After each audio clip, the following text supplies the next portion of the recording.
Would someone like to introduce me? Yeah, I'll do it in a sec. We're going to let people roll in. Oh, I see. We're just live, but we're not necessarily bouncing into our work yet. I got it. People are coming in. Please come on in and find a seat. Yeah, come on and find a seat. There's a There are few. mints. There are mints and pads and pens in front of you in case you want to take notes. There's still a few left in the front row if you want to take advantage of these wonderful seats. You'll notice that on every table there are water jugs and glasses, and you're certainly feel free to pour yourself a glass of water anytime you'd like. Right. As the speaker, do you think I could have some water up here, please? So guys, we're trying to be virtual and non-virtual at the same time. Well, we have a lot of people here from New York, and I don't know if we have any golf fans out there, but the US Open is on today, being played at Wingfoot, and I'm not sure where that's at. I think outside of New York City, and I know I'm anxious to see how that's going, and I heard Tiger didn't do so good yesterday. And I want to say Happy New Year to all my Jewish friends. Okay. As we just entered the Jewish New Year. So this is our final session, and I'd like to thank you all for joining us, and hopefully you'll enjoy the rest of the weekend. We'll keep you posted on future events. We have a lot of good ones coming up, and we're going to do live events probably starting third and fourth quarter of next year. We'll be in Chicago and Atlanta, and we'll keep you posted with that, and hope to see you either online or at a live event. And once again, I appreciate your attendance and hope to see everybody soon. So now I'm going to turn it over to Dr. Weiss for the final session, and let's please give him a round of applause. Oh, I can't hear any of that. Oh, well, okay. Thank you, Paul. Thank you, Rob. Yeah, no problem. Hey, Thanks for doing guys. a great job for us. Thanks for the second invite. My name is Dr. Rob Weiss. I'm a clinical social worker here in Los Angeles. I have been a licensed practitioner for 25 years in California. The area of study that has been my expertise is intimacy disorders, compulsive sexual behavior, porn problems, relationship problems, cheating, infidelity, and the healing of betrayal. I've written 10 books, 10 books on these topics, including one that kind of pushes away the concept of codependency and looks at that work through a different lens. So I've been doing this work a long time, and I've been teaching a long time. I'm friends with Paul and the folks in this organization. I appreciate the opportunity to speak. I think they trust that I can help you guys think about some things differently. And that really is my goal, by the way, today. And in all the work that I'm teaching to you guys, I don't expect that you're going to pick it up, unfortunately for you, and pick up the form and say, okay, now I'm going to do it like this. But I don't think I'm also offering you things that are ideas that are so in the sky that you can't do anything with them. I think the goal of this and the talks that I'm giving today and in the future are about what can you pull from here that you can put in your clinical practice in simple ways that will help shift and make your work just a little bit better. Because if you take just a little teeny piece, you know, everything will start to change. Some of you may know that my area, as I said, of expertise has been human sexuality and sexual intimacy and sexual trauma, and the result of that in adult sexual behavior. I have a PhD in human sexuality, and I just want to say to anyone who's listening who's over 50, that I got my PhD at 58 or 57. So it is never too late to go back and really focus on something that's meaningful to you. And I am a much better clinician because I have that information. Also having people call me doctor is not such a bad thing either as a social worker. But in any case, all ego aside, I wanted to talk to you today about sex. I went to a really good graduate program. I went to UCLA, a master's program at UCLA. And I think it was one of the best master's programs for clinical counseling and social work in the country at that time. There were some others. And we spent 2 days talking about sex in 2 years of training. Now, we spent 3 days talking about addiction. So I know that that has a little more priority. But we don't talk about sex. We're not taught about sex. We don't talk about sex. Think about your own educations. You know, I watched a film about disabled people having sex and how disabled people could have sex. I remember going through some of the DSM criteria for sexual issues, but I didn't get a clue about sex. I didn't know anything. And in fact, because of that, In my field, we've always had a required CE course in human sexuality so that anyone who didn't get that in grad school could catch up. They've now canceled it. So in California anyway. So my sense and understanding is most clinicians don't know a lot about human sexuality and certainly don't know how to ask about it. Excuse me, and I'm not saying you don't know how to have sex and you don't know what the words are, or you don't, but I do think that it's very hard for someone to say to a client, so how often are you masturbating? What kind of porn do you look at? Have you had any affairs? Are there things about your sexual life that bother you? You know, it's just not, we're not necessarily focused on that and we're not trained in it. What makes me crazy about this as a sexologist and a PhD and all of that is that, you know, what are the primary issues that we run into in marital problems? It's sex problems, infidelity problems, affair problems, you know, all of that stuff. And when we go out there and we work with, you know, nonprofit organizations, people are cheating, people are getting diseases, there's HIV, there's all kinds of stuff, but we don't know a fetish from a paraphilia. And by the way, if you ever really do want to take a course like that, ask Paul or speak to these folks. And I can actually do probably a full day in human sexuality. And I think just understanding a fetish from a paraphilia, a child offender from a porn offender, what is all of this and how does it all come together and what is the underlying pathologies there, I think could be very helpful and probably something that you should learn. But taking our minds out of offending work for the moment, there are a lot of sexual problems that people come to treatment for. They can't get erections, they don't enjoy sex, they are having too much sex, too little sex, they don't know orientation, gender identity. I mean, there's so much of that, especially today. And if you're not sure what to do, refer. And if you want to learn more, write me at rob@seekingintegrity.com. That's how you reach me, rob@seekingintegrity.com. It's right there on the slide. And I will point you toward the various schools in the US that teach either certification or full-on PhDs in sexual education for educators and therapists. And you can do more training. So this is a talk really about how things get missed. And I chose residential treatment setting to talk about it because that's, I think, where some really obvious things get missed, but certainly we can extend this to private practice and it can give you the beginnings of some thoughts about how you might want to work with this in an agency, in an institution, or in your own practice. So the talk is called Vastly Improving Treatment Outcomes with Just a Few Simple Questions. So what are we missing when we're not talking about sex and treatment? Well, first of all, we only have so many naturally occurring body functions that seem to be primary to our survival. We need our intestines to work and to eliminate. We need our, you know, we need to be able to eat food and we need to be able to tolerate it. One of the major biological experiences we have that our bodies are built for is human sexuality. And whether it's masturbation or sex with self or sex with others. And it's just fascinating to me that when we do a biopsychosocial, when we do an overview of asking questions about someone's life, and we ask them about eating and exercise, we ask them about relationships in school, we ask them about parenting and trauma, we ask them about their physical activities, their physical self, their mental health, their physical health. We ask them about exercise and activities and socialization and, you know, everything. But we never talk about masturbation. We never talk about porn. We never talk about affairs. We never talk about, is there anything about your gender that might bother you? And so in that way, I truly believe to the depths of my clinical self that we are underserving our clients by not talking about some very basic human life issues. And we don't talk about it because we're not trained and we're not comfortable. This is true. I did a training in Okinawa when I do train for the military at times. And I was in Okinawa in Japan teaching about compulsive sexuality and offending.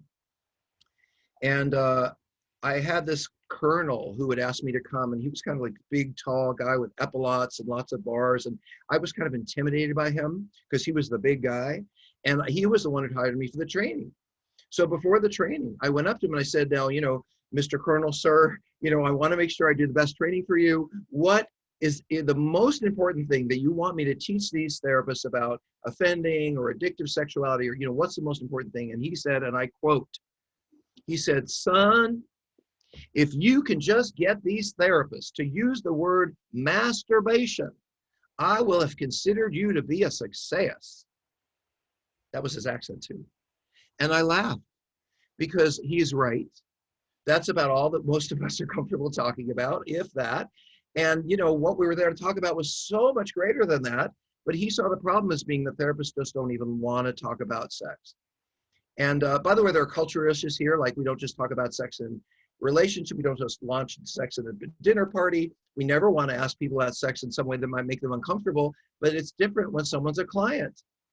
Our job is to find out as much as possible about them. Our job is to learn if there's anything on any level that's in the way of their healing. And yet we don't necessarily focus on this, and then we miss things. So part of this talk as we continue is going to be some examples of how things can be missed. And I use situations that I have sat through in treatment to help inform the conversation. So the first story I want to tell you is about, first of all, what I did for a living and how this story plays out. So for a number of years, I worked for a major corporation, and my job was, I was chief clinical officer, and my job was to go to different treatment programs they had and to evaluate the quality of care. And whether it was an addiction program or a mental health program, I went and I sat around and spent time there to see were they a good program, and then report back to the corporate office about how effective I thought they were. That was my job, not a bad job. And so in that job, I always found that the best way to understand how things are going in a treatment center is to sit in on group therapy. Because if it isn't happening in group, it isn't happening. Group is the heart of any meaningful residential treatment program, for sure. Group is where it happens. By the way, I don't care about equine therapy, and I don't care about yoga, and I don't care about EMDR and DBT. Those are all wonderful things, but if you don't get addiction people in a room relating to each other, crying with each other, and calling each other out, then you're not doing good treatment. My 2 cents. It's all about the social relationships. Because guess what they're going to have when they leave to support them? Program members, sponsors. It isn't going to be all the therapists who are going to help them the rest of their lives. It's their peers. And so it's extremely important for me to help them develop those social relationships. So anyway, when I'm evaluating a treatment program, I sit in and I watch group. And I sat in on group. In this particular experience, I was sitting in at a $65,000 a month treatment center. So it was expensive. They had yoga, they had horseback riding, they had all the stuff that people think is so important in treatment, and I would think maybe not so much. Nice, but not primary. But in any case, they had all that stuff, and they were charging people a fortune. And I was sitting in on their group, and I was there for a week. And it was a mixed gender group. And this man would stand up and he would say, this is a quote, I really struggle with coke and hookers, coke and hookers. And whenever anyone would ask him, what's the problem? What are you here for? Coke and hookers, coke and hookers. But he never talked about the hookers. He never talked about the sex workers. He only talked about the coke, and that's all they asked him about. And at one point, one of the therapists during the week I was there said, do you think that there are any times when you sought out sex workers? Now, by the way, he's married for 25 years, successful real estate guy, something like that. And the therapist said, so when you are sober and not using drugs, do you hit it on women for sex? And he said, no, I've never had sex with another woman when I was sober. And the whole treatment team went like this. Woo! I could see it. And I'll tell you why, in case you don't already know. If he's saying that he only acted out sexually when he was using, then the treatment team on some level feels like they never have to talk about the sex, because he only did the sex when he was high. And if we're going to help him stop getting high, then we don't have to worry or deal with the sex. And they didn't. And I sat there in treatment Monday, Tuesday, Wednesday, and he kept saying sex and hookers, and no one asked him about the hookers. So on Thursday afternoon, I said, do you mind, to the staff, if I talk to this guy for a few minutes privately? And they said, sure, go ahead. And so I pulled him aside and I said, I got to ask you what I think is an important question. Would you be willing to tell me the truth? Absolutely. I said, in the last year, how many hookers, how many sex workers have you been with? And he said, 100. Okay. Now that question had not been asked in group. When someone says, I've been in like once every 3 days in the last year, I have done drugs and been with a sex worker, that is a whole bigger story than I do drugs and I have sex. How do you pick them up? Where do you pick them up? What do? Do you get the drugs from them or bring the drugs to them? Don't you think all these important questions are essential to making sure that this person stays sober? Because people like this, they go to their sex workers and they get the drugs from them, or they're online in apps and they're looking for people who have drugs. They may not have a drug dealer, but they can depend on certain sexual situations where the drugs will show up. And then they can say, oh, I wasn't looking for drugs. I was just looking for sex and it happened to be there. So if I don't fully understand and look at their sexual life, their sexual history, and their sexual choices, and understand how they're acting it out, I'm only looking at one part of the story. Now, this story that I'm telling you about this guy in the high-end treatment center gets worse. It gets worse because he was spending so much money for treatment, and in my opinion, it was going so badly. I said to the group on Friday, after having learned this information about the client, 100 prostitutes in the last year, and I said, you know, this weekend is family weekend, and his wife is coming this weekend, and he's leaving the week after. What are we going to tell his wife about the sex workers? There's been 100. And the treatment team looked at me as a one, and they said, we're not going to talk about that. It's his last week. That's going to blow everything out of the water. And I thought, well, what the heck are we here for? Except to take all the steaming shit that shows up here and put it on the table and let it steam and portion out the good parts and the bad parts. And we don't get to be in treatment to hide things. And what you're telling me is we're going to invite this spouse into treatment, and we're not going to tell her something that would devastate her if she finds out later. She's going to know he was in treatment and we didn't tell her. And on top of that, I said to the treatment team, here's a man who's been with 100 prostitutes in the last year. How many STD tests have we given him since he entered our $60,000 a month treatment center? And they said, we don't do STD testing here. First of all, I think every addiction treatment center should do STD testing. In case you don't live in the 21st century and know what addicts do, you need to STD test them. And the other thing is, here is this guy, having been through 100 prostitutes. He knows all about his sexual history. The staff knows all about it. His wife knows nothing. He's had no STD testing, and now he's going to go home and have sex with his wife. Chlamydia, HPV, Lord knows what she could get from his history. But he's not talking about it. He hasn't told her, neither has the treatment team. And how likely do you think it is that this guy is going to stay sober? Because when I met with him privately and I said, well, maybe you're not having sex with women when you're not using, but what do you do with women when you're not using? And he's like, oh, I hit on them, I flirt on them, I'm always trying to get their attention. It's like, right, you have a problem with women. And it exacerbates and escalates when you're doing drugs. In fact, it might be the reason you do drugs, but we have not dealt with or looked at your problem with sex and women. And let me do a little aside for you now before I go to the next slide. I run and own a treatment center. It is my fifth, number 15, and it's called Seeking Integrity. And the reason I opened it is to make sure that sex addicts get the help that they need, because I think I know it pretty well. But also for this issue of paired drug and sex problems, like meth and sex, coke and sex, alcohol and sex. What I know about people who do those things is that someone who comes in and has a meth and sex problem, if they go to a drug and alcohol center and they get treated for the meth, you're only treating half the problem. And it isn't just because they use the drugs to go seek sex or had sex while doing the drugs. That's not what I'm talking about. It's the fact that if you have a drug and sex problem, you have a sex problem. And if you're just treated for the drug problem, it doesn't work. I had a client, for example, perfect example, who came from another country, and he was having a problem with meth, and he only did meth when he went to have sex with the people he was most interested in for sex, which was transgender women. So he was having sex with transgender women because that was his primary interest, was trans women, but he had no interest or ability to do it unless he was completely loaded. Why did he get loaded all the time? Because he could not tolerate and had so much shame around what aroused him sexually, that he didn't allow himself to do it unless he was loaded. This man was never going to come to terms with drinking and using until he came to terms with his sexuality. You cannot treat people who have profound sexual issues, drug and alcohol issues, if the sex is combined, unless you're treating the sex too. Most of the meth guys that I treat, the men who have problems with methamphetamine and sex, when you break them down into the issues, yes, they have a meth problem. But why isn't every gay guy or every man out there have a meth problem? Because these guys also have sexual problems. A lot of the men that I work with who have meth, who are gay, have had tremendous homophobia. They grew up in profoundly religious environments, or they have reasons to hate their sexuality. And so when they go out to do it, they also hate themselves at the same time.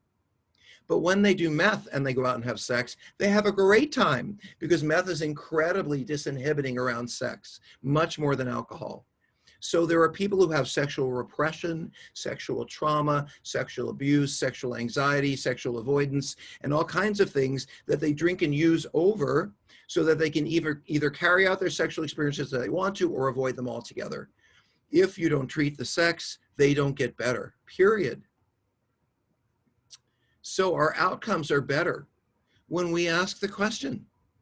I think the biopsychosocial is misnamed and inaccurate. I think we need a biopsycho relational, which is not just about social or connections. It's about all the types of relationships I have and the meaning of those relationships, because we are living in an attachment-focused world where in our field, our ability to form, maintain, and make use of deep, meaningful, dependent relationships is where it's at. So how much is someone avoiding dependency by disappearing into sex and drugs? How much is their dependency leaning into sex and drugs? There's so many questions on the lines that have to do with sex and relationship that we are not asking, we're not taught to ask. Okay, so I want to go on to another story now, related in a sense, because I still had this job working for a major corporation, going into treatment centers and evaluating their quality of care. By the way, you got to give a hats off to people who are going to pay a clinician to go into their programs and improve quality of care. There was a while there where that company was doing it right. But anyway, there I was, and this was a treatment center in Texas. It was a mixed gender treatment center. And there were like 6 or 7 people in the group. And again, I was there at the treatment center to determine the quality of care that they were giving. And so I sat in group for a week, which is what I do, and to hear what was going on and listen and blah, blah, blah. And I gave some suggestions and recommendations, and I participated in group. And then, of course, at the end of the group, like we often do, I went around or asked the staff to take me around the group and say, what was it like to have Dr. Weiss in the group, this guy who talks about sex, etc. And as we went around the room and around the group, a couple of the women who were sex workers because they got into stripping because of meth, they talked about how grateful they were to make the associations between drugs and meth. And then there were a couple of guys who didn't have a clue and they kind of had sex problems they didn't want to talk about. But the last person in that group, when I asked the question, is there something that happened for you as a result of my being here that wouldn't have happened had I not been here talking about sex?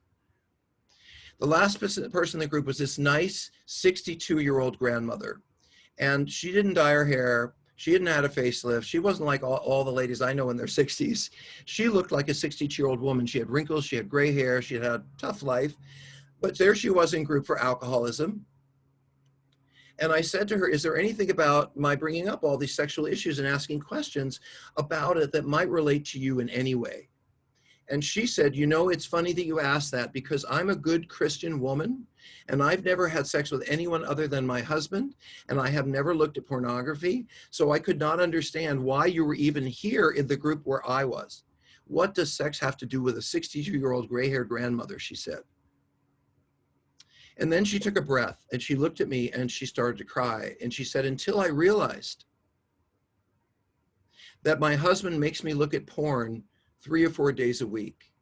And while he's making me look at the porn, he makes me have sex with him. And I never object to this because I'm a good Christian wife and this is my role to please my man. This is a woman who's been in alcohol and drug treatment twice. This is her 3rd visit to the alcohol center. No one has ever asked this lovely woman if there's any activity that goes on between her husband, sexual or otherwise, that makes her uncomfortable. It's only because there was someone in the room who directly asked. She said, well, as a matter of fact, what she's saying to me in our language, my husband is sexually abusing me and raping me 3 times a week, and I just have to go along with it. And, gee, I wonder why I can't stop drinking. If we don't ask, we don't know. And sometimes what we don't ask is the key to the problem. It is unethical in my belief system for us to be teaching and educating our young folks and not talking about sex. It's not incidental. It is important as if you're going to teach people about schizophrenia and depression and anxiety, which are situational or long-term issues that only some people have. Why wouldn't we talk about sexuality, which is a major issue that we all have?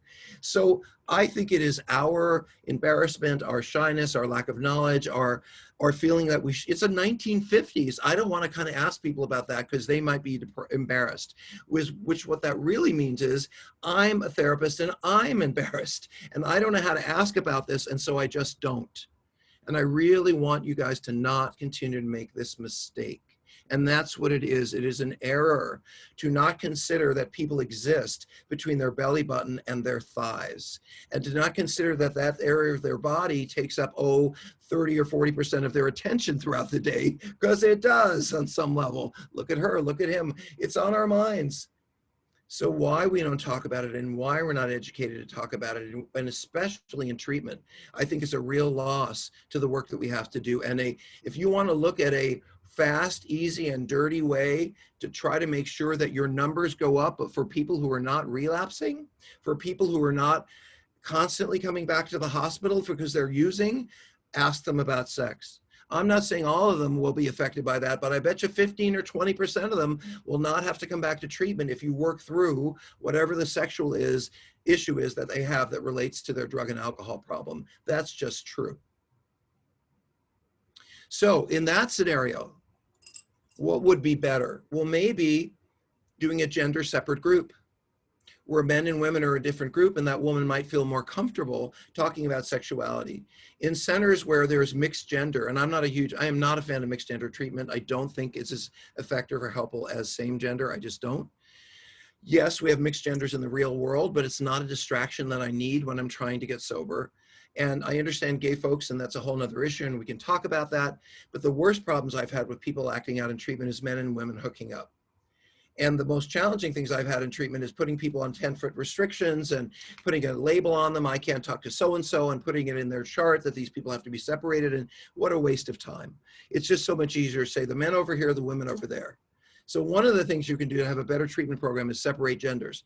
Absolutely, no question.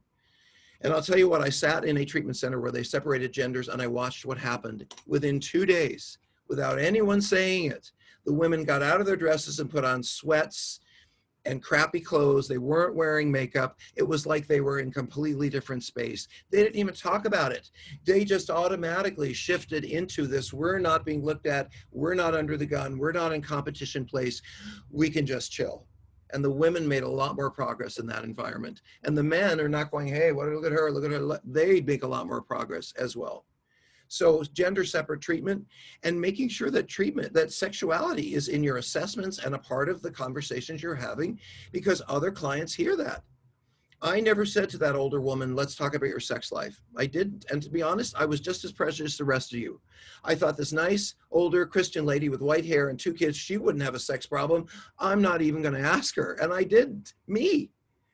But I did ask her how my time affected her there. And that's when she said, my husband's raping me 3 days a week. And it was like, oh, wow, we really can't miss these things, and we can't make assumptions based on how old someone is or what they look like or what their behavior is, that somehow they aren't off the rails with their sexual behavior as well.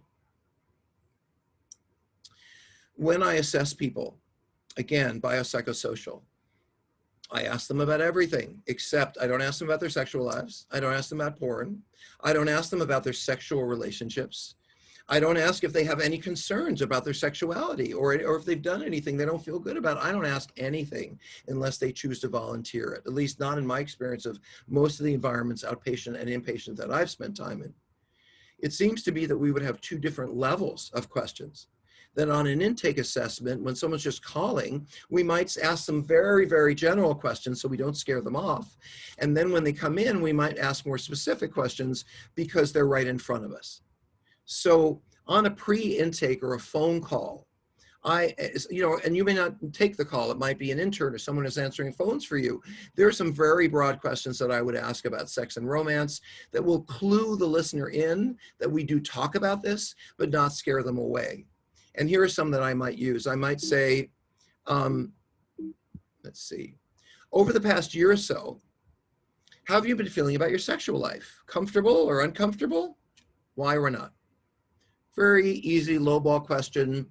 Knows that we're talking about sex, but life, what a general question.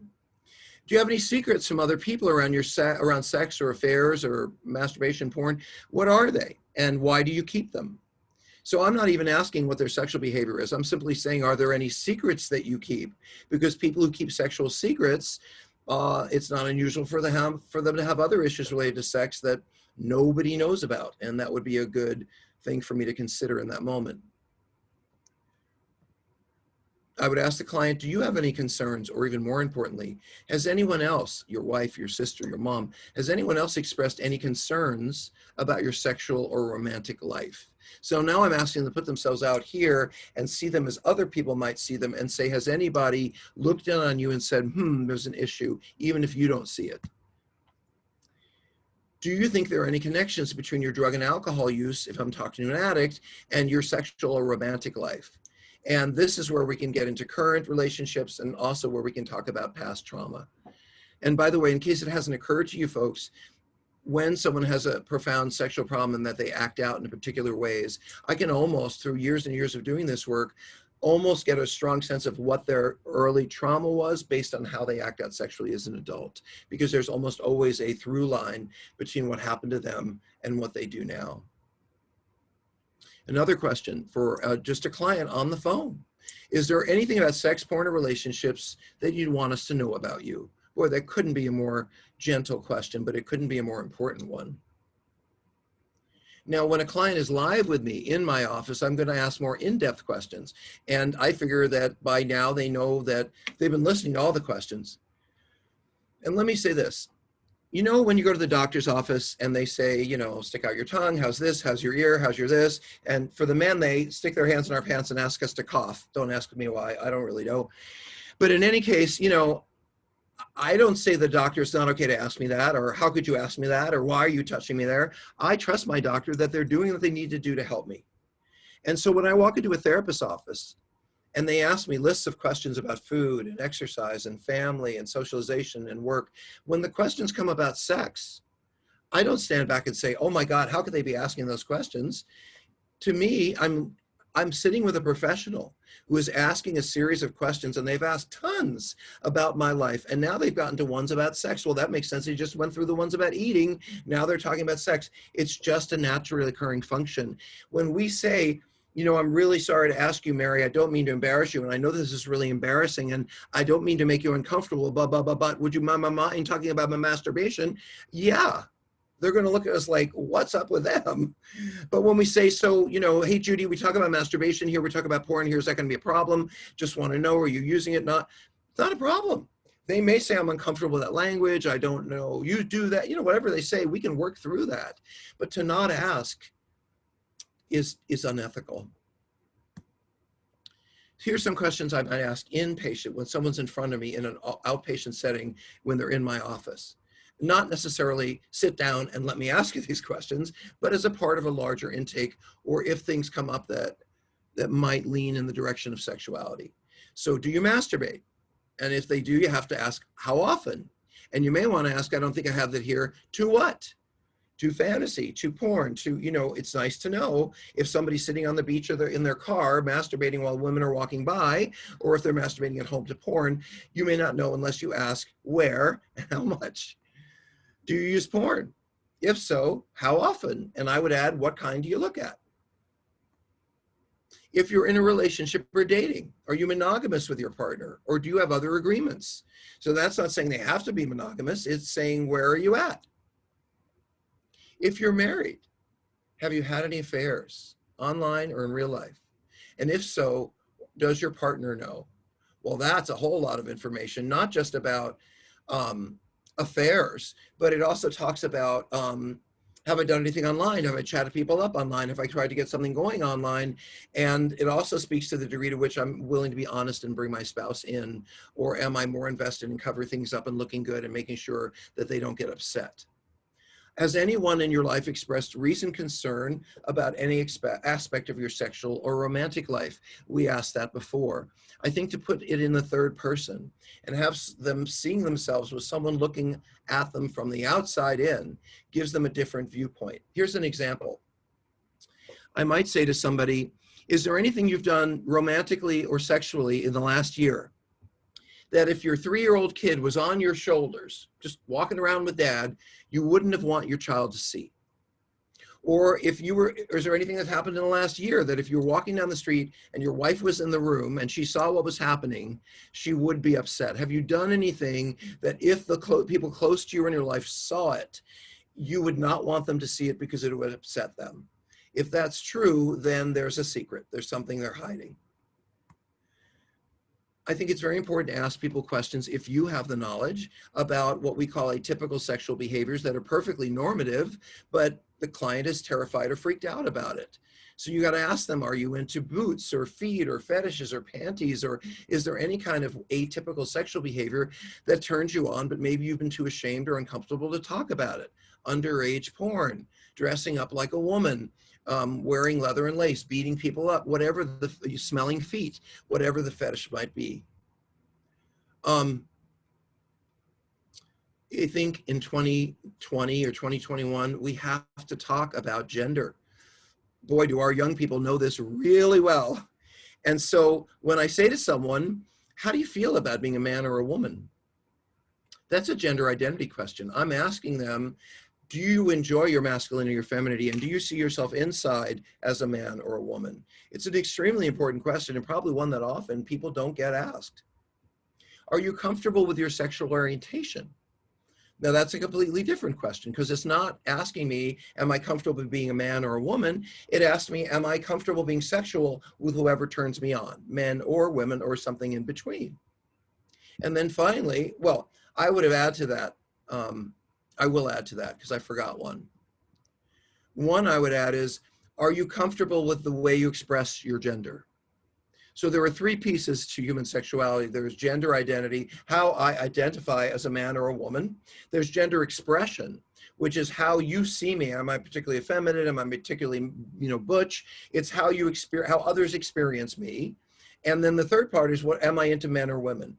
And so all three of them deserve a look, which is, how do you feel about being a man or a woman? Are you attracted to men or a woman both? And how do you feel about that? And as a person in the world, do you see yourself as someone who expresses himself or herself more as a man or more as a woman? Those are the three areas, the sort of triad of human sexuality in terms of the basic things that we want to know about.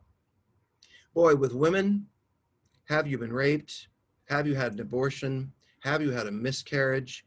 Have you ever been pregnant and had no one support you? I mean, these are questions I would definitely not ask in a men's group. And I think women need to, and also a woman may never talk about the rape unless you ask her.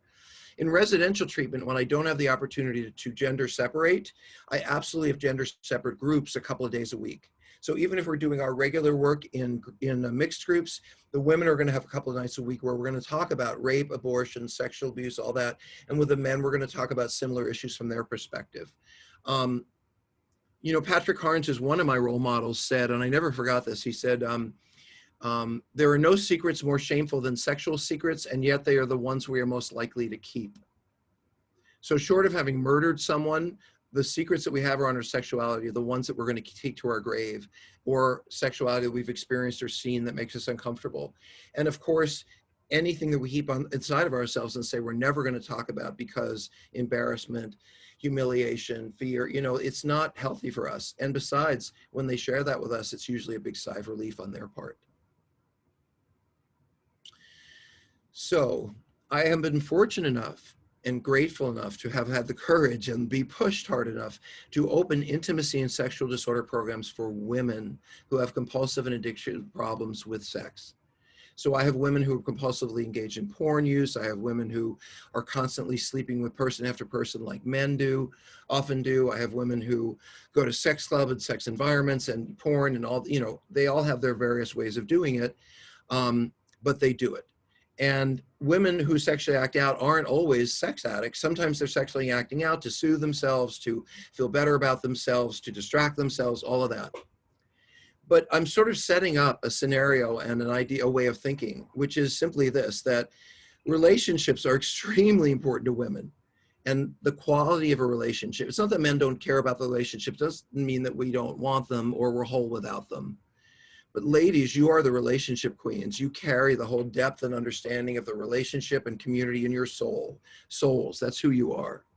And so I completely understand that when I'm working with a woman addict, one of the primary things that she will relapse over in the future is going to be men or women that she dates.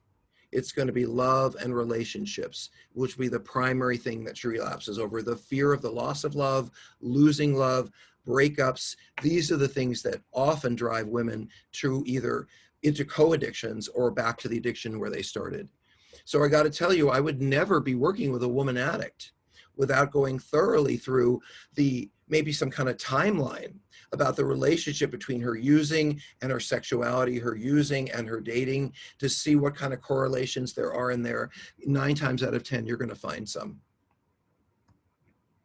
Gender separate treatment, as I said, in how many ways can I say yes, yes?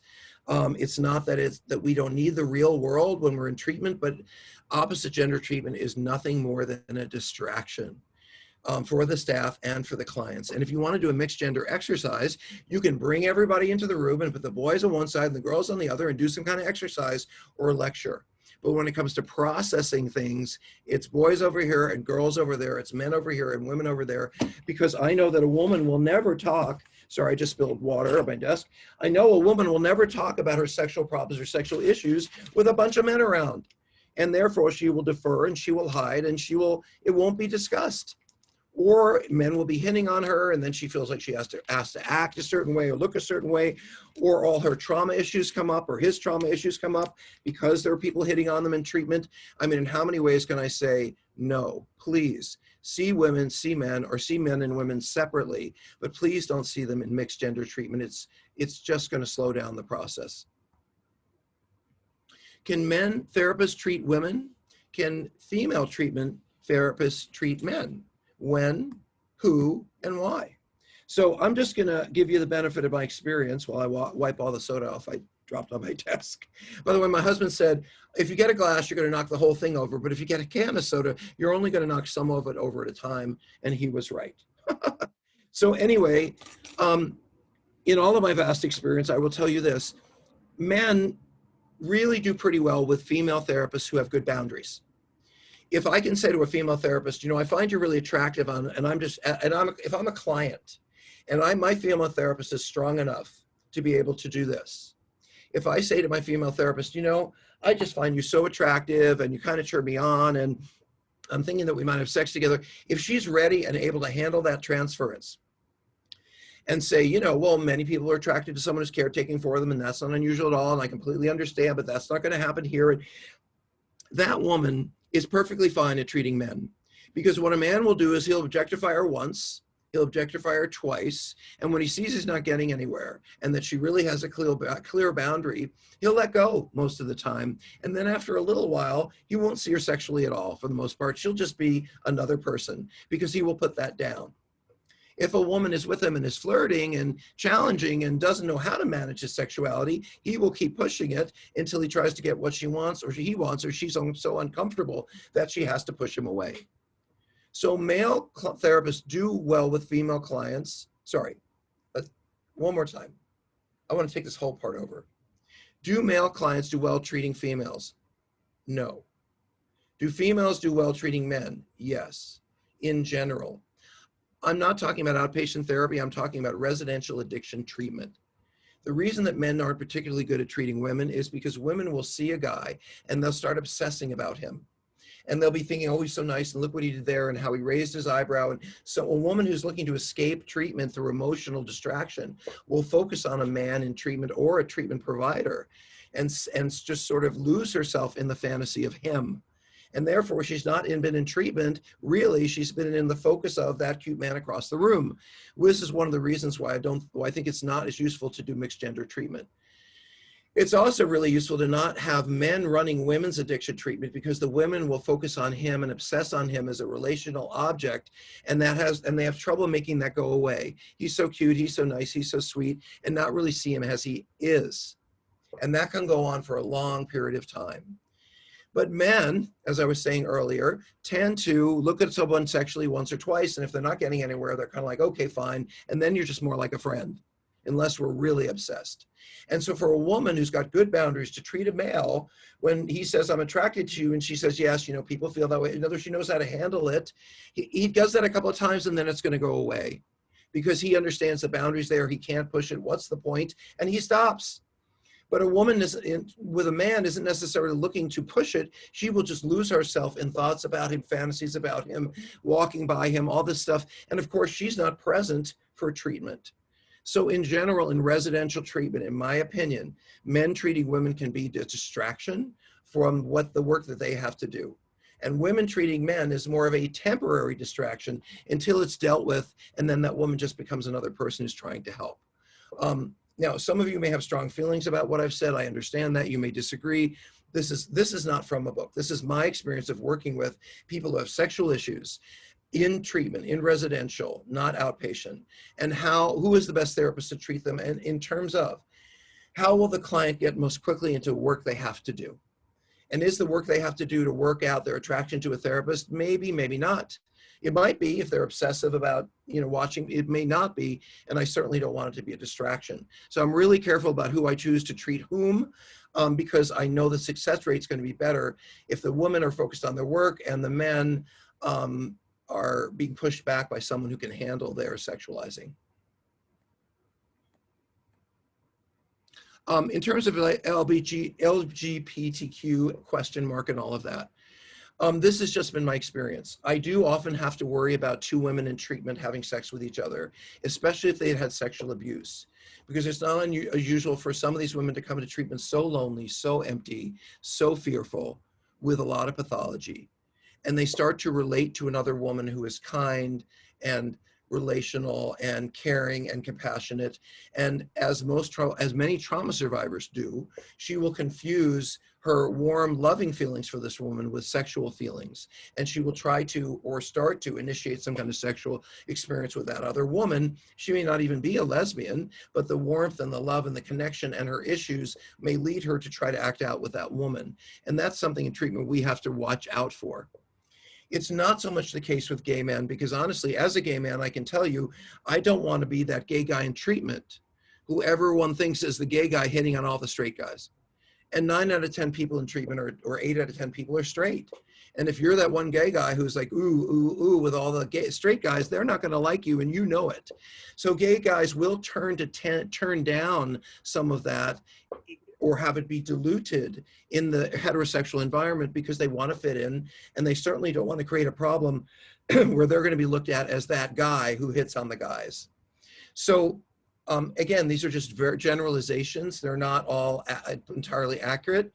Sometimes people will ask questions like, what do I do with a trans person? So I run addiction disorder treatments for men and women.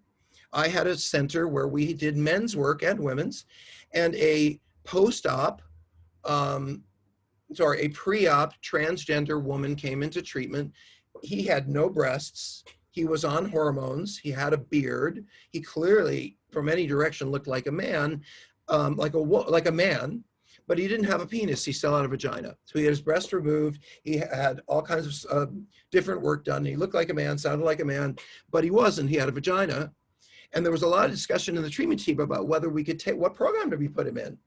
And the reality was that this man sees himself as a man, dresses himself as a man, has created a life where he lives as a man. How could we possibly put him in the women's program? And as far as his vagina, I got to tell you, with all the men's hormones that he's on, there's not a lot of interest in using that vagina. And it isn't the vagina that he wants to have in the first place. So I do know and pretty much understand what to do with trans folks, but I think it's a case-by-case issue. I absolutely have strong feelings about mixed gender treatment, only because I think it slows the process down and makes the work harder for everybody. Now, my worst clinical nightmare, and one that I have always tried to avoid, I don't think I've been in it many times, and if I have, I don't know about it.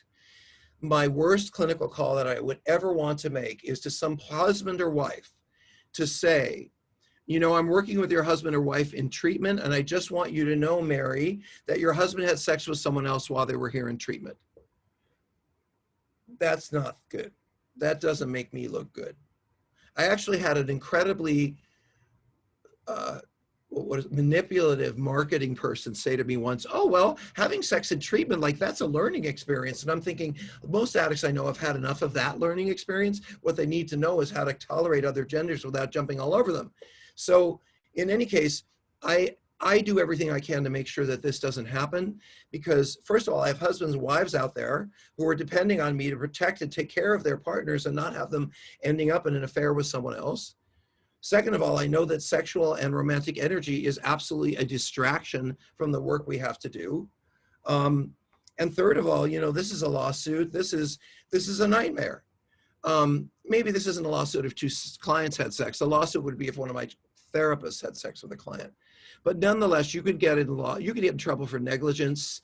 These people got off the property, whatever it is. This is my worst nightmare for sure, because to me, it speaks directly of the quality of care that I provide, the containment and responsibility I have with my clients. So I'm asking you guys, I hope you can see this because I have your pictures over it, or my little picture is over it. What is in your policy manual about gender, about clients having sex with each other, about patients having sex with staff? How do you handle it if it happens? What are your best practices?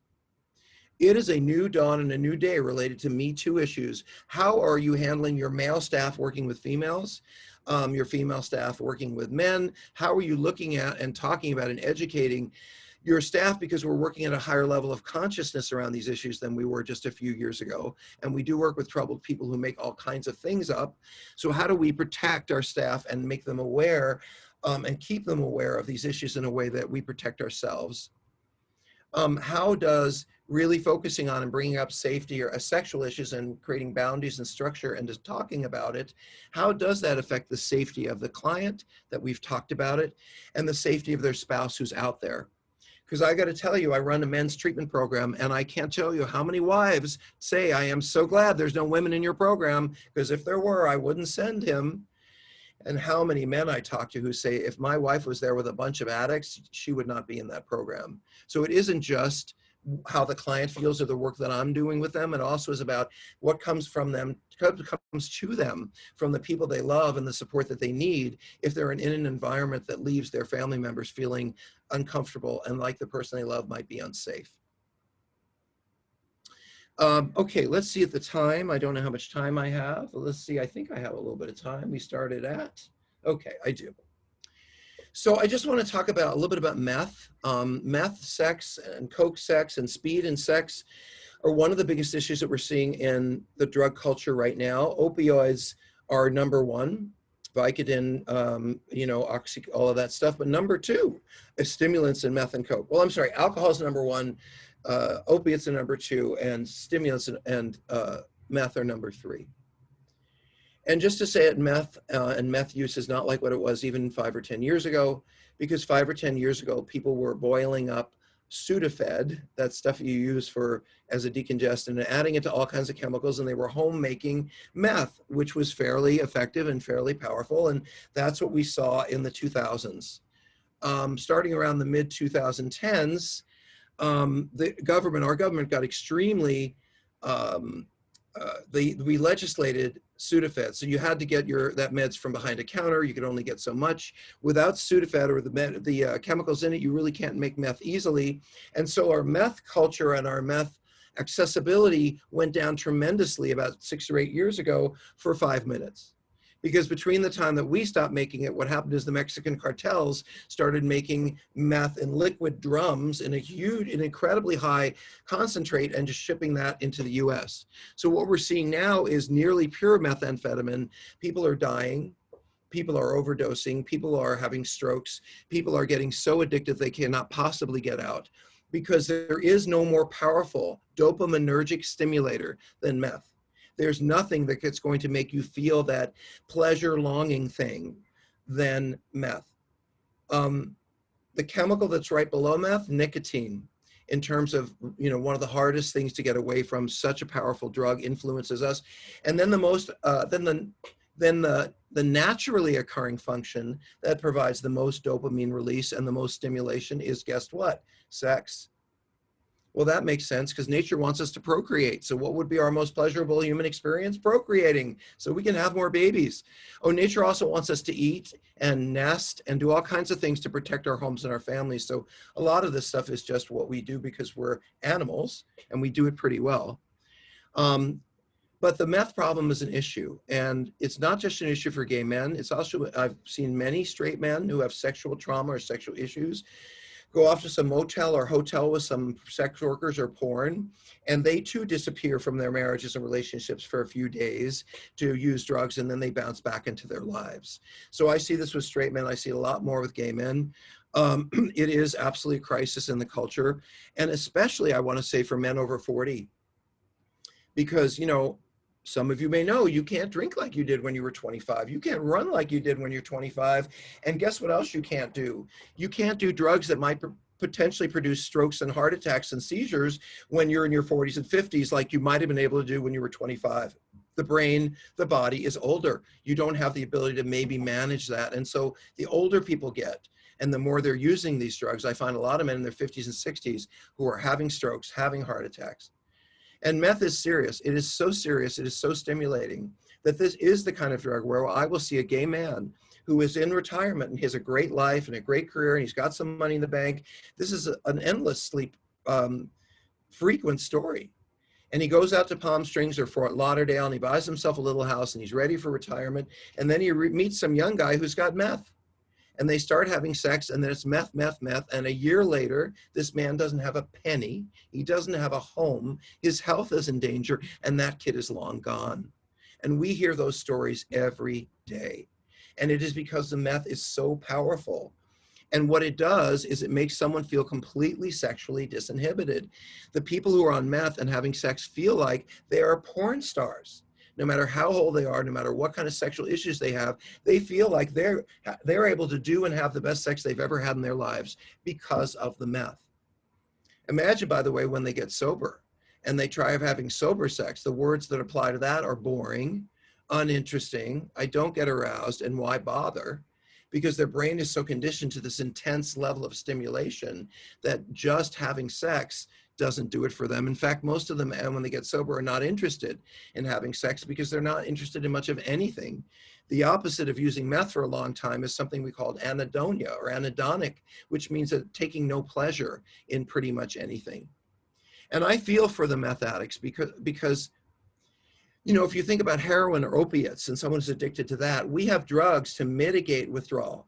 We have drugs to help someone come off of heroin, like methadone. We have drugs to help people come off of oxycodone and other opiates. But we don't have any drugs to help people come down from meth or coke. They just feel awful. We don't, antidepressants don't help, stimulants don't help, nothing helps. They just feel miserable for a long time because they have so escalated their dopamine release and what they're doing to their brains that when their brain returns to a normative state, they're extremely depleted, both around dopamine release and the cells that release it. And so it will be maybe a year or more before that person is not anhedonic and begins to enjoy their life again. Well, guess why meth addicts slip so often? It's because they get sober and they're miserable. They're not happy, joyous, and free. They're miserable. They feel terrible and nothing feels good.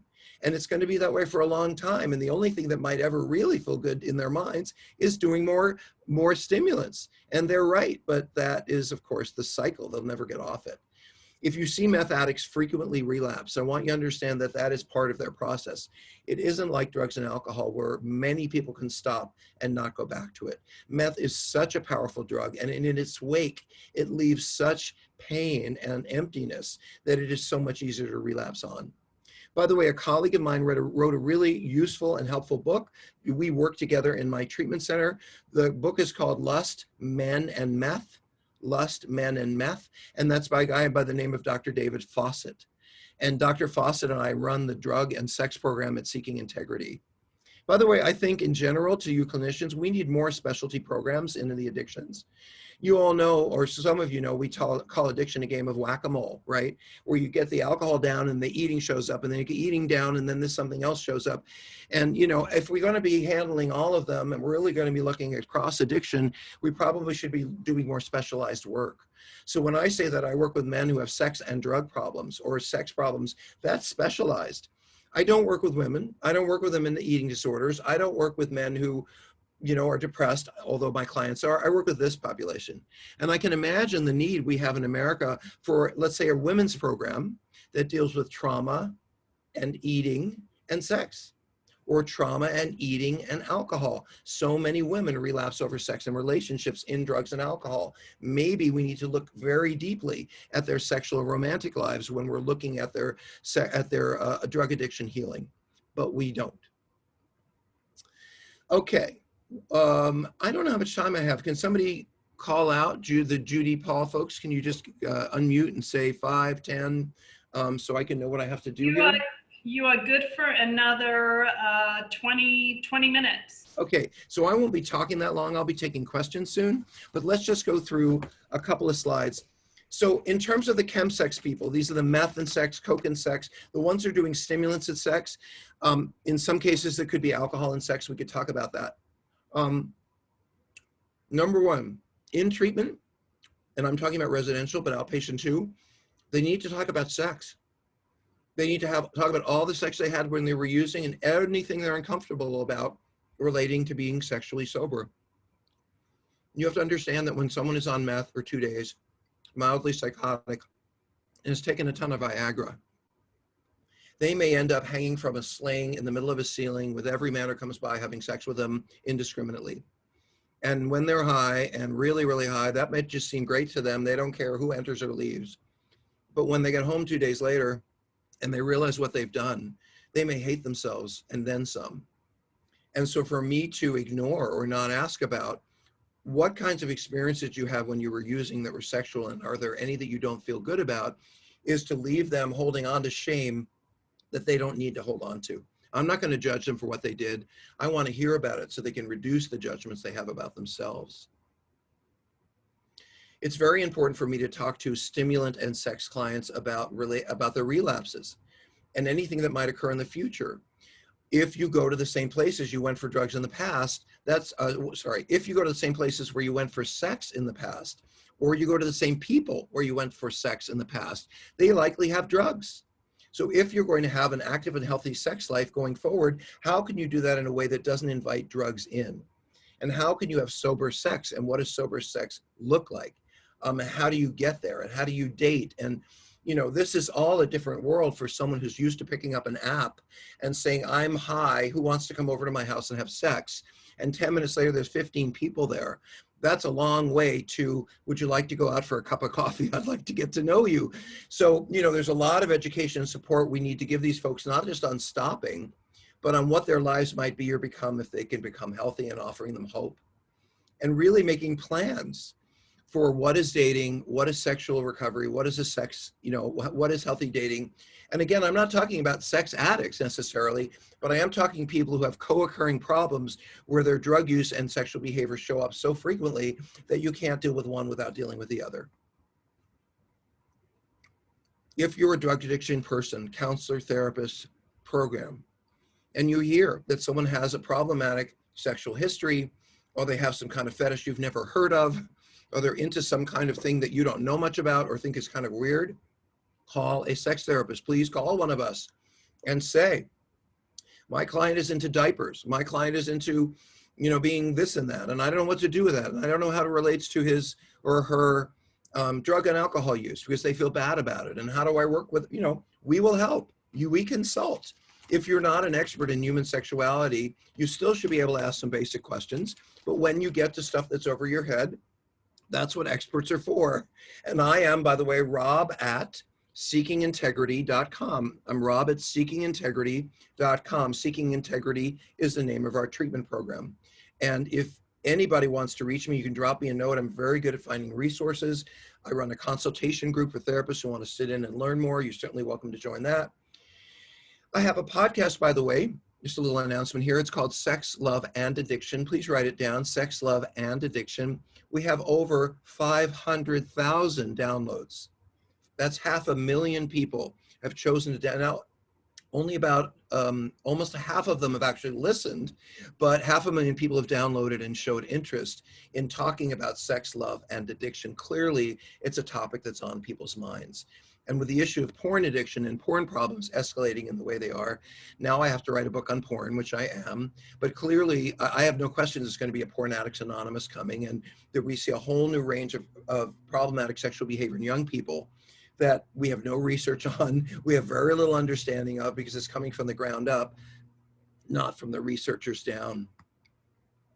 Let's see. So if you're running residential treatment and you're working with a woman in a women's program, and she comes in and she says, yes, I have problems with food and sex, drinking and sex, relationships and food. She has a sex problem, or at least she needs to talk about it. You better make sure that she gets a thorough evaluation around her sexual behavior. And to the men in the room, please, women do every single thing that we do times 20. Don't have any illusions that women don't have public sex, women don't have anonymous sex, women don't pick people up on the street. They do all the stuff that we do, just not in the same frequency and often for different reasons. But believe me, there are women who have high numbers, have had hundreds of partners.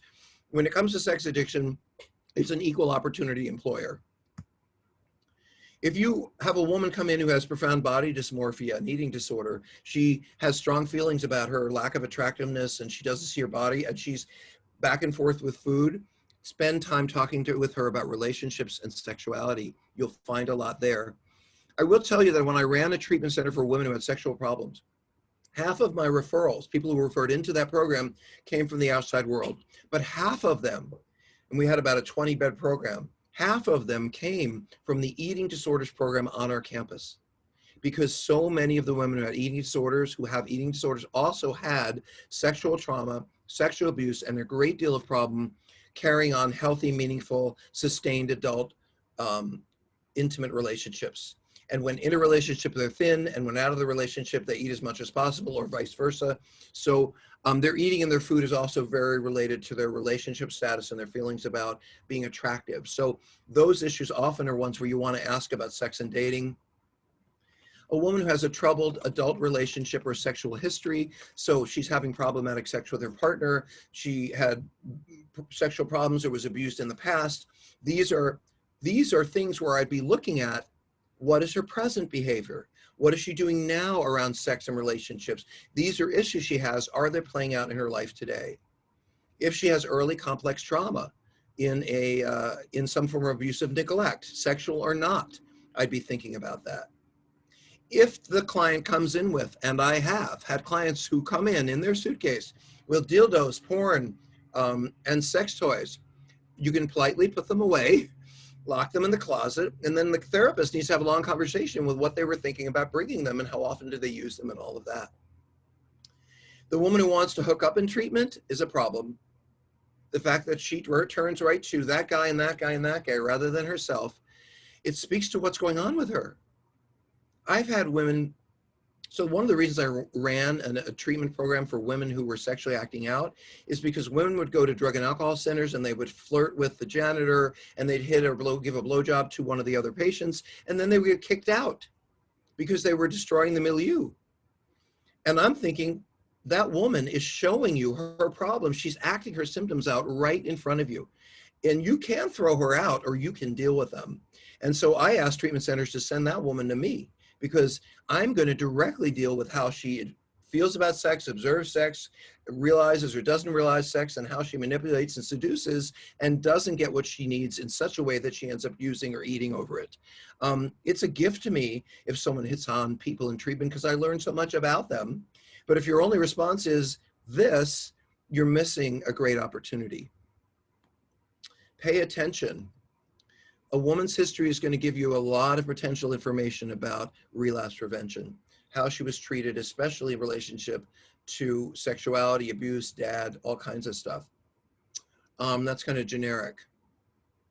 Okay, so in case you haven't been around the block lately, the way people have sex is not by going to a bar. It's not by calling up a friend. It's not by sitting in class and seeing who's cute. It's not by going and playing baseball and seeing who's on the team. People find sex with apps, and whether it's Grindr or Ashley Madison or Match or Scrub or Harmony or any of them, there's a whole continuum of apps that are anywhere from I'm looking for a meaningful partner to grow a relationship to I want someone to screw for 10 minutes. And also there are apps for fetishes. So if you're into leather, you're into lace, you're into underwear, you're into whatever, you're going to find people who are just into that. So understand the incredible viability and ease at which we can find a sexual partner. I can click on any of those apps. I'm going to find in Los Angeles, hundreds of partners within a few blocks or half a mile who are looking for sex now. And I chat with a few of them because you never chat with one. You might not get that lucky until I find someone who wants to have sex with me. And then I go to their house and they come over to mine. It's just like that. And women are doing the exact same thing, hooking up. It's like going to a baseball game. It's just a lot of fun, but it doesn't have a lot of meaning. This is often how men have looked at sex forever. I think more and more frequently, women are looking at recreational sex as that was like a good workout, but I don't really have any investment in it. And that's actually very different than we thought the way things would go, but there you go. But apps are everything in the sexual acting out world, for dating, for mating, for sexing, for hookups, for porn, for kinks, for drugs. When you give a client their phone in treatment, you better be watching it. You better see what's on it. We look at all the apps on a person's phone to make sure there's no sex apps. Do you see underneath, there's this little thing that says MedMen next to Match.com? That's the app for my local marijuana store. And I can click on that app and they will deliver vape, they'll deliver flower, they'll deliver anything I want to my house because I live in a state with legal marijuana and they can deliver it. There's an app for just about everything. But understand how immediate and simple it is for people to find sex without having to leave their home or apartment or hotel room. They just have to have a few clever words and a picture or two, and they're hooking up. And that's the way the world is. So when people are saying they're going out and having lots of partners, it isn't like they're going and meeting people and having dinner and then sleeping with them. The world, they may be, but that's called a date. And lots of people, by the way, don't know how to date. We are absolutely running into a generation where young men have looked at so much porn that they have no idea to ask someone out how to be intimate, what intimacy is, what sex is. And the problem, of course, is that nobody's teaching them.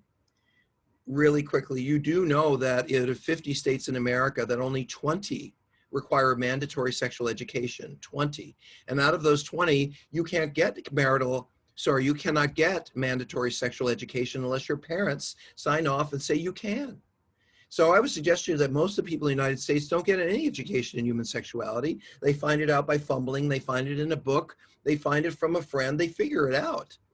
But in terms of really understanding what mating is, what love is, what relationships, what connection, what casual sex is in relationship to meaningful sex, what is a fetish, what is it, all of it. We don't teach our children and we don't teach ourselves. And I don't know whether it's the complete flowering of Victorianism that continues to keep us in this place where we are under-assessing, undervaluing, and missing things in our clients that are so essential. But I'll just leave you with this. When I went to grad school, there were two areas where they only had like a couple of classes, like half a course. And I knew this because they were back to back. You had a half course in this and a half course in that.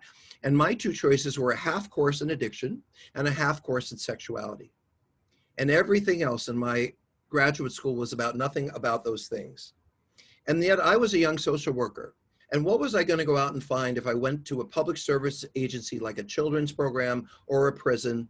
I'm going to find people who are using drugs, struggling with addiction, acting out sexually all over the place, having babies, having affairs, and I've been taught nothing about that. And that is at least with LCSWs, we have the same educational program throughout the country. So if I'm not learning about it, nobody's learning about it. How can we not talk about sex when there are so many problems that come up around it?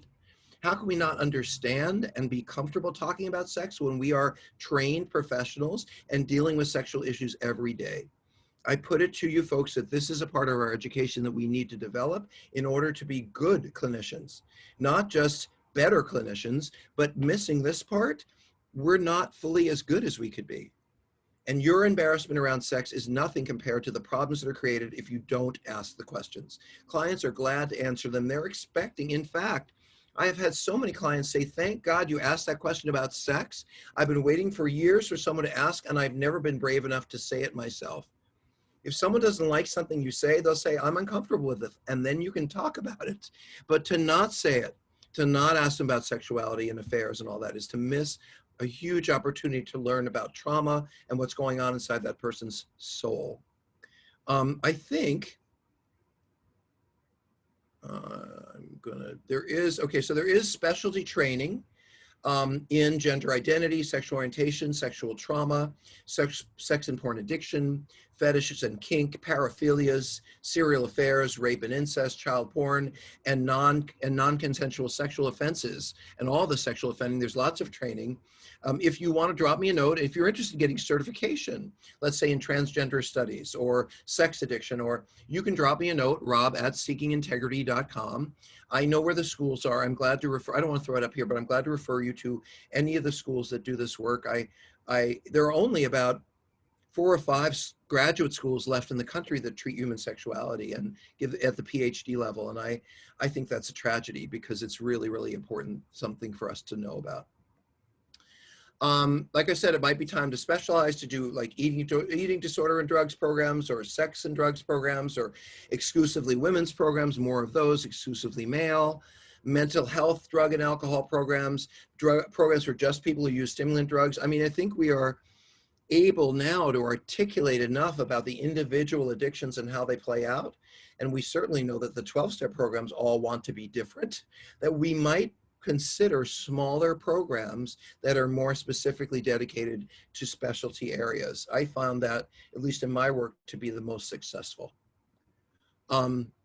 So the last thing I want to talk about is the work itself. When I work at a treatment center, and I work at any good treatment center, I told you that group is the most important part of it to me. And what I mean by that is very simple. This is what I believe residential treatment is about. I teach people about denial. I confront their denial. We work on relapse prevention, thinking errors, trauma. We work on, all the stuff. But I'll tell you, the most healing thing for the men that I work with is the relationships they build with each other. There is no question in my mind that the social, emotional relationships these men the things they talk about after the treatment day, the things they talk about on their meditations and walks, the things that they do when they're watching some kind of movie we've asked them to watch for healing, the ways they come together, because they're such a similar cohort, and they have so many similar characteristics and traits, and they understand that they're really there to be on each other's side. So to get a community to confront each other, to challenge each other, we have to have a very safe, containing space, and we hold that space so that they can grow within it. I don't believe that individual therapy is the most important thing in residential treatment. I think group therapy is the most important thing in residential treatment. What every addict I know struggles with is social relationships and connection. We wouldn't drink, use, sex, and gamble if we would turn to people more often for soothing. We turn away from people and do things on our own. And socialization and deep, meaningful community connections are where the healing is at, in my opinion. Okay, so I've written a few books. I think that's what's coming up. I have a podcast. So most popular books, Sex Addiction 101, and there's a workbook with that. And there's, I've written 10 books. There's books for gay men and sex addiction and all kinds of stuff. My podcast, I'm just so proud of it. Again, it's called Sex, Love, and Addiction. And I've had a few friends there, like Sue Johnson, Harville Hendricks, Tian Dayton, Stan Tatkin, Pat Love. I know these people, Dr. Fawcett, Dan Griffin, Jamie Marich, and so many more people, including me. We're sitting there week after week. We have about 85 podcasts now where we're talking about intimacy disorders, addiction, healing infidelity, healing betrayal, and trauma. And we have 500,000 downloads because people really want to talk about this. And I knew when I started a podcast that I'd heard all the ones on politics and fashion and TV shows, and they're fun. But people want to learn, and they really want to grow, and they want to hear the real deal. And so I created a podcast where we don't pull punches, and we're really talking about human pathology, human healing, and intimacy, sex, trauma, all of it. And I think we're successful because we're being very, very real. And I have clients who say they're listening to the podcast on the way home, their wife is listening it instead of hitting them, all that kind of stuff. So I'm very, very grateful. And I'll tell you one thing just from me personally, I did a podcast. I thought that was important. It never occurred to me that podcasts air in Argentina and Russia and England and Australia. And we don't just have podcasts that are available in America, they're available all over the world. And so we get people from all over the world who are listening to this thing, and which makes me even more assured that really taking this stuff on head on, being real, and not missing these issues is essential. Yeah, I think now, if I have time, I'll take questions. And if I don't have time, here's some of my other books, Prodependence being the one that we talked about most recently today. Out of the Doghouse is a book that I wrote for men to heal relationships when they've hurt a woman. I've never seen a cheating man know how to heal a relationship with a woman when he cheats on her. So I wrote a book for them. Sex Addiction 101, and there's a workbook. Cruise Control is a book I wrote for gay men who are sex addicts as they live in a different sexual culture. Judy, I promise that this porn book I'm writing and the one book I'm writing one book for Routledge Taylor Francis, which is our academic publisher, and that's going to go into all the schools, and that's for Prodependence. Excellent. And that's my legacy, is to rework and have us look at family therapy and addictions differently. But after, Judy, I'm not going to write anymore. I want you to promise that I'm not, because it takes so much out of my life, and I actually want to live my life. So 11 or 12 books is my peak, and I'm going to stop. Okay. Now, I know you have questions. Do you want to go in the Q&A? And yeah, I'm going to read them off to you. So I have a question from Helen. And we can stop the share, right? Like we can do this now, right? Yeah, if that's your preference, absolutely, you can do that. Okay, Helen has a question. If you ask these specific questions about fetishes, etc., what would you do with that content? Well, I'd write it down. So if I'm asking questions about food, what do I do with that content? I write it down because I'm doing an assessment. And, you know, as I'm thinking through the client and getting to know them, I have this information. I don't necessarily, you know, I think one of the great things about learning about profession is timing. When do I say what and when do I not? And one of the greatest talents that I think we can have is to know when to not say things. And if I were going through questions about sexuality and intimacy, relationships, even food, all that, I would probably in the beginning just be getting my sense of them and watching how they answer it, watching their face, watching how it comes across, asking corollary questions. And then as I get to know them, I might begin to see more. Also, it would depend on why they're coming in, right? If they're coming in for an issue related to dating, sex, and loneliness, we're going to focus a lot on it. If they're coming in because they're struggling in school, sex may really be very secondary. So now I'm a therapist who only sees people with sex problems, so they want to talk about it. But how many young men are struggling in college because they're spending a lot more time looking at porn than they are studying? But you don't necessarily think about that. What's wrong with your studies? Are you depressed? Is it being away from home? No, I'm looking at porn 5 hours a day and not going to class. You have to ask. So anyway, hopefully that answers that one. Judy, can we keep going? Yeah, can you recommend a good sexual assessment instrument? No, not at the moment, because there are so many. But if you, so let me say this. Well, I can recommend a way to do counseling in human sexuality. There's a model called the PLIST model, P-L-I-S-S-T, PLIST.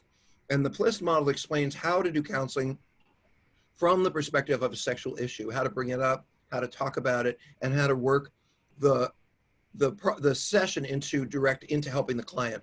So the PLIST model is one I'm very, very pleased with. But as far as sexual assessments, I would say drop me a note. I will get a list of a few of them and get them to you. Because there's some for men, there's some for women, there's some for people who have pathology, there's some for teenagers. There's all kinds of sexual assessments. One thing I might recommend that you do is go to AASECT, which is the American Association for Sexual Educators and Therapists, a mouthful. AASECT, the American Association for Sexual Counselors and Therapists. And on AACC, on AASECT, they have a lot of books, pamphlets, guidelines. They are the national organization, one of the national organizations for training human sexuality. And also they deal with the DSM and help devise the criteria for diagnoses. They are sort of our representatives in clinical sexuality. So I would go on the AASECT website and see if you can't find some assessments for sexuality that meet the needs of your clients. All right, and we have another question, wondering what you think of people who desire to dress up like a cartoon figure and erotic illustrations of cartoon figures having sex. So what this person is talking about is cosplay. And cosplay is when you want to dress up like you're a Star Wars character, like you're, you know, someone from Star Trek or the Invincibles. And there's a sexual quality to this. Like there are some people who dress up like that and they go to, you know, comic book shows and they buy comic books and they go to the shows and they laugh at each other's costumes. It's kind of like Halloween. And it's fun for them. But other people take that a step further. They want to be sexual in their costumes. They want to be those animals. They want to pretend. So there's this whole extra level of sexual fantasy around what they're wearing. And of course, you can't really see them. You can see this figure. So it's a whole bunch of stuff in there. But let me take it a step back. When someone enjoys sexuality that has an object in it, shoes, leather, costumes, panties, that's called a fetish. It means that that person enjoys their sexuality either as much or more when that object is present. And there are two kinds of fetishes. There are dedicated and non-dedicated. So I might be into cosplay and wearing cosplay. I might be into costume play and having sex when I'm in costumes, all this stuff, but I might also really enjoy having intimate sex with a partner. That would mean I have a non-dedicated fetish. I enjoy doing it, but it's not the only thing that I enjoy doing. A dedicated fetish means I don't get aroused or interested at all unless those feet are around, those shoes are around, those panties are around, that costume is around. And not surprisingly, it's much easier to work with people who have non-dedicated fetishes because they might want to have intimate sexuality, and they can. Someone who has a very dedicated fetish, they're not aroused at all unless that object or experience is a part of it. And that's more difficult to work with. And by the way, that doesn't go away. Fetishes are set around 8 to 12. You're with them the rest of your life. And maybe one more thing, I want to say more thing about fetishes.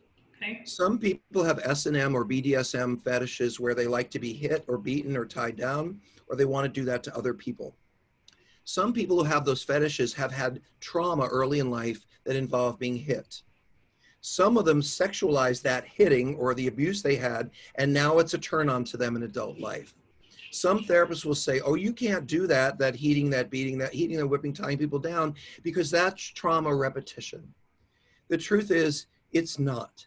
It may mirror what happened to them, but they're not into it because of the trauma. They're into it because it has been sexualized and is now a healthy part of their sexual life if they're living it out in a healthy way. So just because someone is into what you might consider to be physically abusive sexual behavior, as long as it's safe for them, and they have that kind of trauma in early life, doesn't mean there's anything wrong with them acting that out in their sexual lives as adults. It doesn't mean they're necessarily repeating trauma. Okay, and I have a question from Howard. What was meant by containment in containment, training, and referrals? Well, I'm not sure exactly what slide that came off of, but in that order. But to me, containment means putting it inside a box. So my first job with an addict is not to look at trauma, is not to look at their relationships, is to get them sober. And so I am very directive. Addiction therapy is not psychodynamic psychotherapy. I am not sitting there as an addiction therapist saying, tell me about your day and what's going on with you and how are you feeling. I'm saying, you need to do this. You need to do this. How come you didn't do this? What's going on with that? I am confronting. I am active, because when someone is out of control with drugs, alcohol, or whatever, they don't need to be led and fed and asked about information that's going to open them up further. That means they're going to act out more.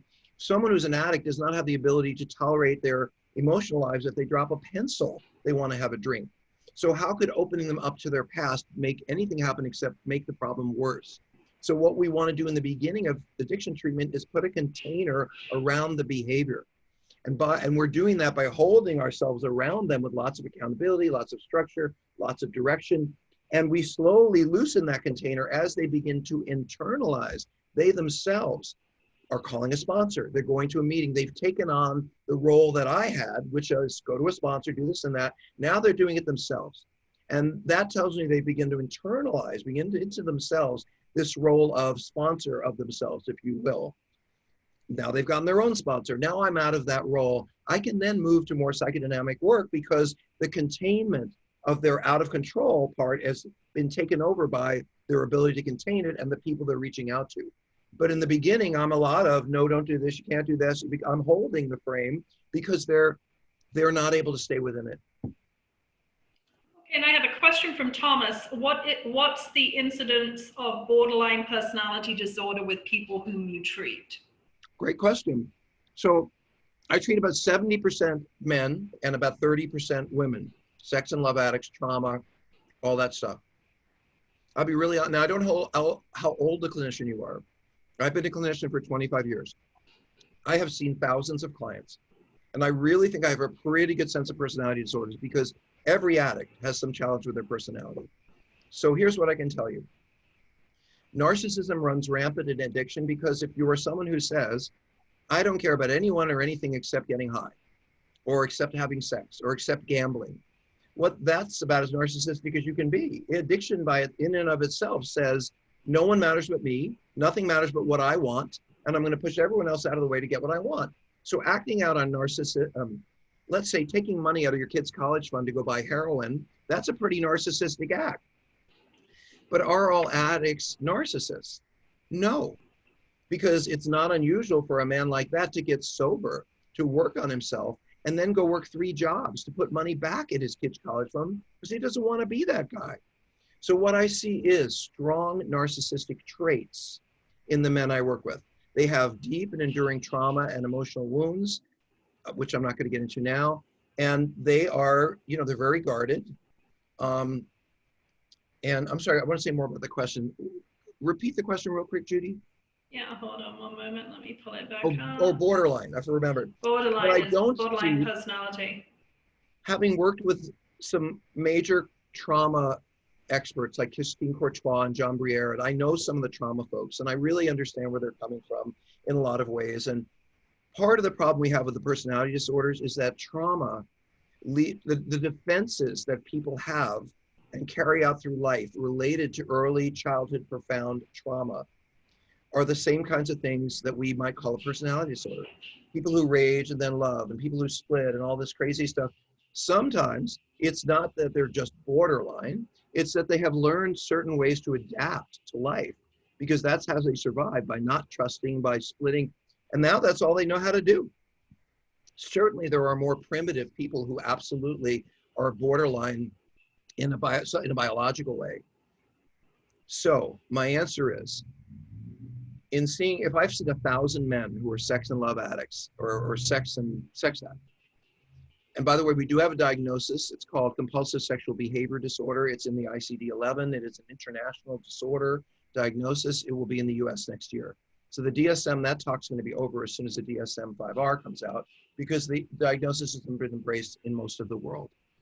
When I see somebody acting out crazy in addiction and being narcissistic and difficult, and when I confront that, when I contain that, when I challenge that, 9 times out of 10, they fall apart and they go into remorse and regret and they want to get better. They may be narcissistic, but they're certainly not sociopathic. And even the most narcissistic among them can often be brought to feeling terrible about what they've done. And that kind of remorse is how I help them heal, because I don't want them to ever feel that way again, and neither do they. But in the incident of an actual NPD, narcissistic personality disorder, in 1,000 people in 25 years, I could count this many. Profound personality disorders are rare. We therapists think we see them all the time. We don't. If you worked enough in this field, borderline women, I've had about 5 narcissistic men, and I would say about 2 borderline men in the process that I've been working in. With the women, I see about, I don't know, certainly maybe 15% full, profound, early biological borderline traits, and the rest are acting out of trauma and abuse. So do they exhibit borderline traits? Yes. Does it create problems? Yes. But can you educate them, talk to them, give them DBT, help them understand these traits and work past them in ways that someone who has a pure personality disorder can't? Yes, we can. I see people who have been given personality disorder labels who are also acting out addictively, stop the addictive behavior and become real, gentle, loving, alive people who have personality issues, but not full-on disorders. So it's rare. Okay, well that concludes our presentations for this East Meets West, and thank you so much, Dr. Weiss. And again, to contact Dr. Weiss, it's rob@seekingintegrity.com. And he'll be more than happy to answer your questions. And then just before you guys will go for your Saturday afternoon, a couple of reminders. You have up to 30 days to complete your session evaluations. And once you have completed your session evaluations, you will be required to complete an overall event evaluation. And then once you've done that, you'll be able to download your CE certificate. If you have any questions, you can shoot me an email at info@htilearn.com. And thank you for attending. And thank you again, Dr. Weiss. Lovely to see you as always. Okay, take care. Thanks, Thank Judy. you, Thanks, everyone. Paul. Okay, bye-bye. Bye, guys.